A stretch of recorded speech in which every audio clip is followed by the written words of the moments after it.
എറണാകുളത്ത് കളക്ടറേറ്റിൽ കറണ്ട് അതിനു മുമ്പ് കത്ത് പിടിച്ചു. അതെ അതെ അതെ. അപ്പോൾ കറണ്ട് ബില്ല് അടയ്ക്കാത്തതിനെ തുടർന്ന് ഊരി എറണാകുളം കളക്ടറേറ്റിലെ എല്ലാ ഫ്യൂസുകളും ഇപ്പോൾ തിരികെ ഘടിപ്പിച്ചിട്ടുണ്ട്. ജില്ലാ കളക്ടറും KSEB ചെയർമാനും നടത്തിയ ചർച്ചയുടെ അടിസ്ഥാനത്തിലാണ് ഫ്യൂസുകൾ തിരികെ സ്ഥാപിച്ചത്. കുടിശ്ശിക എത്രയും പെട്ടെന്ന് തിരിച്ചടയ്ക്കുമെന്ന് കളക്ടർ അറിയിച്ചു. വിവരങ്ങളുമായി അലി അക്ബർ ഷാ ചേരുന്നു. അലി അക്ബർ ഷാ, അപ്പോൾ അല്പസമയത്തിനുള്ളിൽ ഇനിയിപ്പോൾ കറണ്ട് വന്നിട്ടുണ്ടാവും. ഇന്ന് ഫാനിന്റെ ചുവട്ടിൽ നിന്ന് പണിയെടുക്കാം, നല്ല വെളിച്ചം ഉണ്ടാവും അല്ലേ കളക്ടറേറ്റിൽ?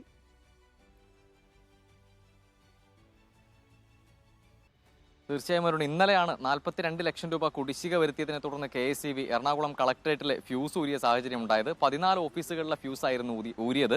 ഇതുമായി ബന്ധപ്പെട്ട് 30ഓളം ഓഫീസുകളുടെ പ്രവർത്തനം പൂർണ്ണമായും നിശ്ചലമായ ഒരു സാഹചര്യം ഉണ്ടായിരുന്നു. ജീവനക്കാരൊക്കെ വലിയ പ്രതിസന്ധിയിലായിരുന്നു. കാരണം നമുക്കറിയാം, കനത്ത ചൂടാണ്. ഇവിടെ ഈ മുൻകരുതൽ നിർദ്ദേശങ്ങളൊക്കെ ജില്ലാ ഭരണകൂടത്തിന്റെ ഭാഗത്തു നിന്നും അടക്കമുള്ള ഒരു സമയമാണ്. ആ സമയത്താണ് രാവിലെ മുതൽ വൈകിട്ട് വരെ ഈ കറണ്ടില്ലാതെ ജോലി എടുക്കേണ്ട ഒരു സാഹചര്യം ഉണ്ടായത്. എന്തായാലും അല്പസമയം മുമ്പ് KSEB ഉദ്യോഗസ്ഥരെത്തി ഇന്നലെ ഊരിക്കൊണ്ടുപോയ എല്ലാ ഫ്യൂസും തിരിച്ച് ഘടിപ്പിച്ചിട്ടുണ്ട്. ഇന്നലെ രാത്രിയോടുകൂടി തന്നെ 2 ഡിപ്പാർട്ട്മെന്റുകളിലെ ഫ്യൂസ് തിരിച്ച് ഘടിപ്പിച്ചിരുന്നു. കാരണം അവർ ഇന്നലെ രാത്രി തന്നെ പൈസ അടയ്ക്കാനുണ്ടായിരുന്ന കുടിശ്ശിക തുക അടച്ചതിനെ തുടർന്ന് തിരിച്ച് എത്തിച്ചിരുന്നു. എന്തായാലും ഇന്നിപ്പോൾ 14 ഫ്യൂസുകളും തിരിച്ച് കളക്ടറേറ്റ് കെട്ടിടത്തിലേക്ക് എത്തിയിരിക്കുകയാണ്. എല്ലാ ഡിപ്പാർട്ട്മെന്റുകളിലും എല്ലാ ഓഫീസുകളിലും കറണ്ട് തിരിച്ചെത്തിയിരിക്കുകയാണ്. വലിയ ആശ്വാസത്തിലാണ് ജീവനക്കാരുള്ളത്.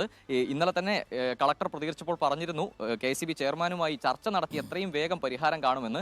ആ രീതിയിൽ ഒരു ചർച്ചയുടെ അടിസ്ഥാനത്തിലുണ്ടായ പരിഹാരം മാത്രമാണിത്. ഈ കുടിശ്ശിക അടച്ചതിനെ തുടർന്നുണ്ടായ ഒരു നടപടിയല്ല. എത്രയും പെട്ടെന്ന് തന്നെ ബാക്കിയുള്ള കുടിശ്ശിക തുക അടച്ചു തീർക്കുമെന്നാണ് ജില്ലാ കളക്ടർ അറിയിച്ചിരിക്കുന്നത്. അരുൺ, ശരി, അലി അക്ബർ ഷായാണ് സന്തോഷകരമായ വാർത്ത. നമുക്ക് സന്തോഷം, അവിടെ ജീവനക്കാർക്ക് സന്തോഷം.